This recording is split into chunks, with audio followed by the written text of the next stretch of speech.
মাল অর্ধা অর্ধি লাভ হবে, এর থেকে বেশি হবে। 2000 প্রতি 1 টাকা 21 টাকা। কি বলো?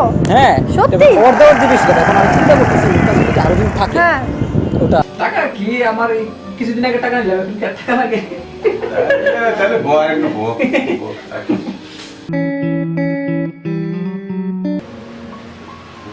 নাও, আর কোনোদিন টাকা চাইতে আসো না, নিজে কিছু করো, ওইটা দাঁড়া।